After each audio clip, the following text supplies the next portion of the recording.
Hello friends, welcome to my channel all in one. আজ আমরা নিয়ে চলে এসেছি কতগুলো ত্রিকোণমিতির ফর্মুলা, যেগুলো তোমরা শর্ট নোটস হিসাবে রেখে দিতে পারো। ত্রিকোণমিতির ফর্মুলা প্রথম আমরা এনেছি সেক স্কোয়ার থিটা সমান 1 + tan স্কোয়ার থিটা। এখান থেকে আমরা পেয়ে যাচ্ছি sec square theta minus tan square theta সমান 1 এবং সেক স্কোয়ার থিটা মাইনাস 1 সমান ট্যান স্কোয়ার থিটা। 2 নম্বর sine square theta plus cos square theta সমান 1। এখান থেকে আমরা পেয়ে যাচ্ছি কস স্কোয়ার থিটা সমান 1 মাইনাস সাইন স্কোয়ার থিটা এবং সাইন স্কোয়ার থিটা সমান 1 মাইনাস কস স্কোয়ার থিটা। 3 নম্বর ফর্মুলা 1 + কট স্কোয়ার থিটা সমান কোসেক স্কোয়ার থিটা।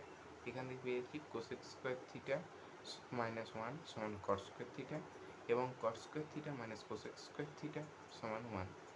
4 নম্বর চলে আসছি সাইন থিটা সমান 1/কোসেক থিটা, কস থিটা সমান 1/সেক থিটা, ট্যান থিটা সমান 1/কট থিটা, ট্যান থিটা সমান sine theta by cos theta এবং কট থিটা সমান cos theta by sine theta.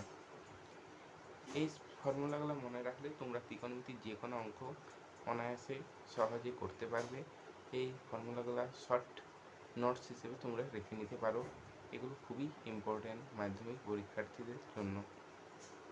এরকম আরও ভিডিও পেতে সাবস্ক্রাইব করে রেখো আমাদের এই চ্যানেলটিকে এবং ভিডিওটি কেমন লাগলো তা কমেন্ট সেকশানে অবশ্যই জানাও।